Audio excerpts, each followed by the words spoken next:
नमस्कार,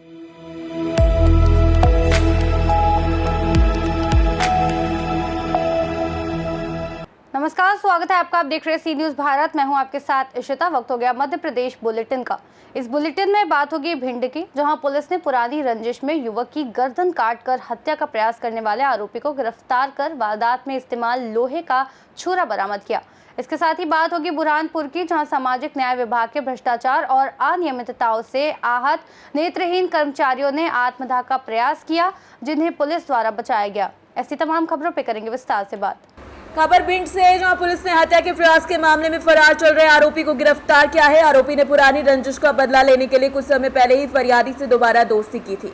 4 अगस्त की रात आरोपी आर्यनगर भिंड से फरियादी के घर पहुंचा। बातचीत के दौरान रात के तकरीबन 2 बजे आरोपी ने फरियादी से उसे घर छोड़ने के बहाने मोटरसाइकिल चलाने को कहा। वीरेंद्र नगर के सुनसान इलाके में मौका पाकर आरोपी ने पीछे से चाकू से फरियादी अटल दीक्षित का गला काट दिया।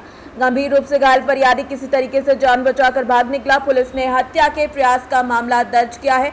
बता दें कि निरीक्षक विजेंद्र सिंह सेंगर के नेतृत्व में टीम गठित की गई है और मुखबिर की सूचना पर आरोपी को पुरानी रेलवे स्टेशन से गिरफ्तार किया गया है। आरोपी की निशानदेही पर वारदात में इस्तेमाल लोहे का छुरा भी बरामद किया गया है। भिंड से सी न्यूज संवाददाता विनोद शर्मा की रिपोर्ट। बुरहानपुर से खबर है, जहां सामाजिक न्याय विभाग में पदस्थ नेत्रहीन कर्मचारियों ने विभाग में व्याप्त भ्रष्टाचार और नियुक्ति में अनियमितताओं के खिलाफ आत्मदाह का प्रयास किया। कर्मचारियों ने अपने ऊपर पेट्रोल डालकर आग लगाने की कोशिश की, लेकिन तैनात पुलिसकर्मियों ने समय रहते पेट्रोल की बोतल छीनकर उन्हें बचा लिया। बुरहानपुर जानकारी के मुताबिक नेत्रहीन कर्मचारी लंबे समय से विभाग में भ्रष्टाचार की शिकायतें कर रहे थे, लेकिन कोई सुनवाई नहीं हो रही थी। न्याय न मिलने और प्रशासन की अनदेखी से आहत होकर उन्होंने ये आत्मघाती कदम उठाया। घटना की जानकारी मिलते ही एडीएम वीर सिंह चौहान मौके पर पहुंचे और तत्काल जांच के आदेश दिए हैं।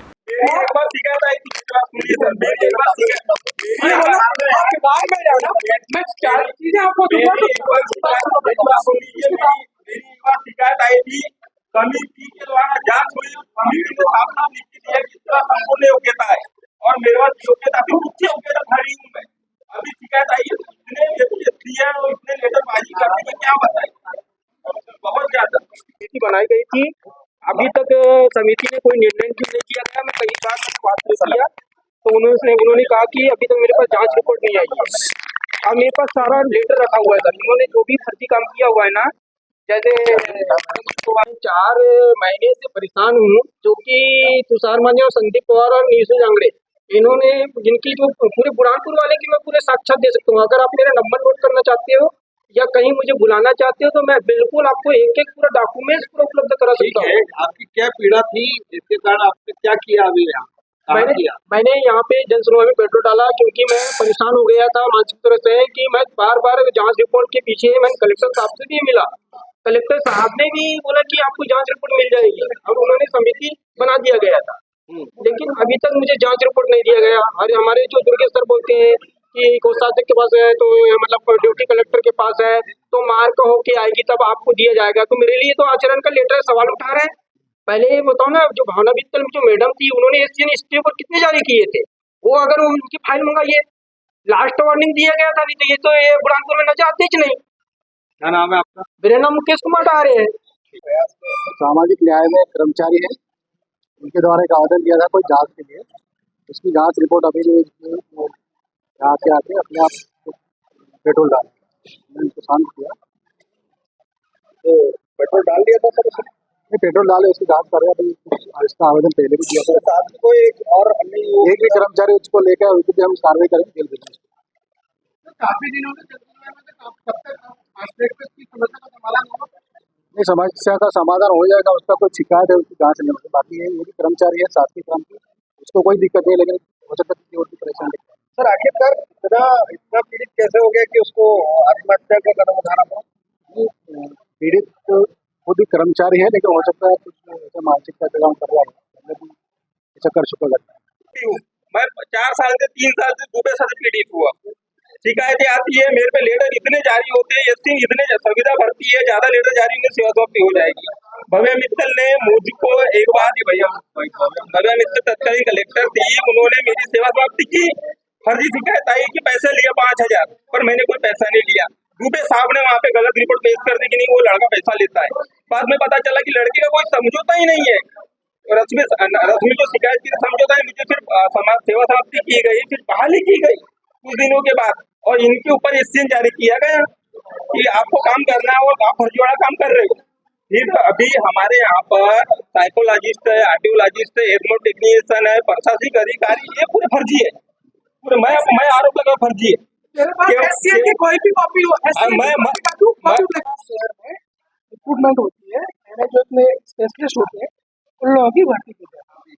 उसके लिए एक मार्गदर्शिका जारी होती है जिला दिव्यांग प्रयास के लिए सेंट्रल गवर्नमेंट दिल्ली से। उस दिल्ली की गाइडलाइन में स्पष्ट निर्देश होता है कि अगर आपके पास संबंधित योग्यता का व्यक्ति नहीं मिलता है, उस कंडीशन में अगर उससे कम योग्यता वाला व्यक्ति उपलब्ध होता है और डीएमटी में जो कि 6 सदस्यों की टीम होती है उसके द्वारा निर्धारण किया जाता है, अगर किसी व्यक्ति की योग्यता निर्धारित योग्यता के समतुल्य है, उसके पास वर्क एक्सपीरियंस है, तो कमेटी का जो अध्यक्ष होता है कलेक्टर, उसके माध्यम से उस चीज को लिमिटेड पीरियड के लिए स्टार्ट किया जाता है।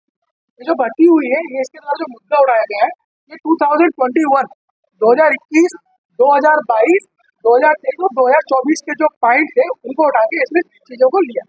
इसके पीछे एक व्यक्ति और है खंडवा का, अशोक बारेवाल नाम का व्यक्ति है, और यहाँ पर एक पूर्व में रश्मि सेठ करके एक केस हुआ करती थी, उसके जो हस्बैंड है सिमुर रहमान, सर वर्तमान में उनको जिले से सबमिट में किया गया। इनके द्वारा आरटीआई लगाई जाती है। आरटीआई लगाने के बाद वो जो आरटीआई होती है वो खंडवा पहुंचाई जाती है, और डॉक्यूमेंट किसी व्यक्ति के, जैसे मेरे निजी दस्तावेज है, तो मेरे निजी दस्तावेज फर्जी, मैं वही बता रहा हूँ कि आप जब तक आप खुद स्वयं चीजों को ना देखें समक्ष में, क्योंकि दिव्यांग व्यक्ति है, तो दिव्यांग व्यक्ति जो भी व्यक्ति बोलेगा उसको कंसिडर किया जाए। तो मेरा आपसे एक अनुरोध है कि आप कोई डिसीजन लेते हैं उससे पहले आप जो दस्तावेज मूल दस्तावेज है, लेकिन आप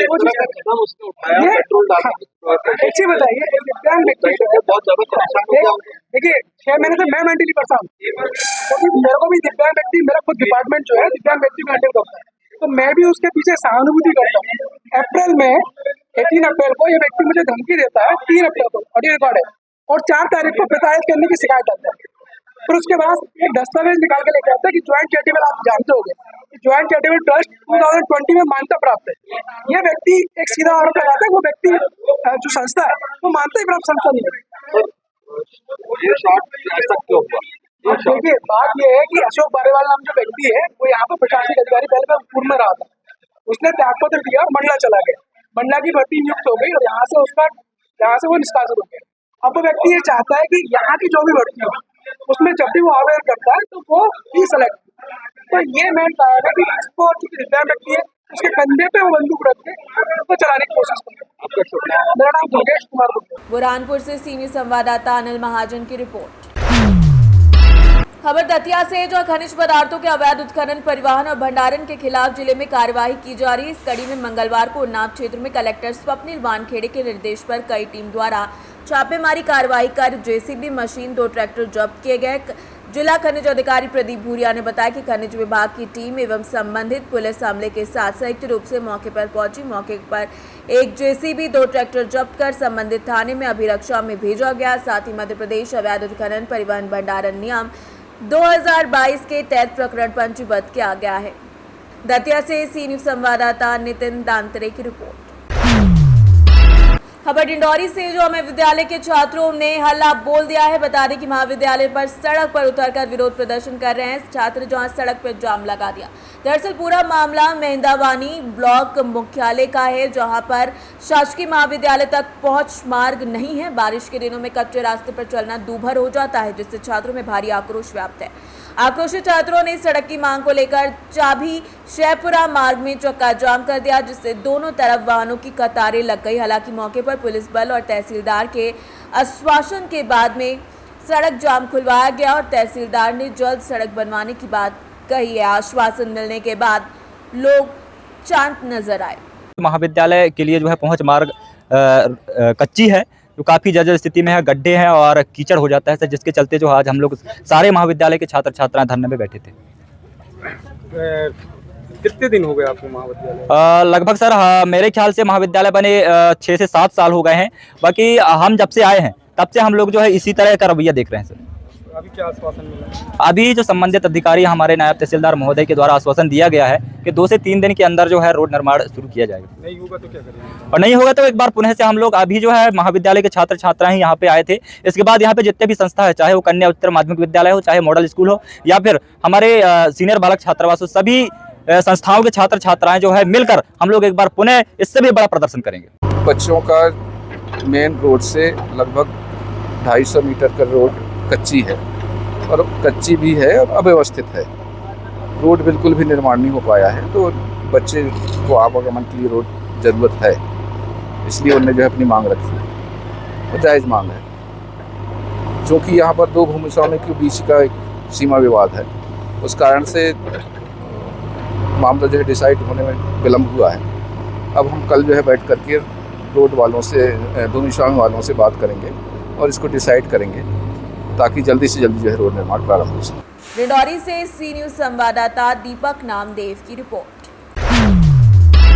खबर पन्ना से है, जहां पर पवई पुलिस थाना परिसर में विराजमान हनुमंत बलवंत लाल जी सरकार जी मंदिर में पुलिस नगर निरीक्षक के सानिध्य में जन कल्याण हेतु सावन के महीने में सुंदर कांड का पाठ किया गया। गायक उमाशंकर पाठक एवं साथियों ने बड़े ही धूमधाम के साथ ये पाठ किया।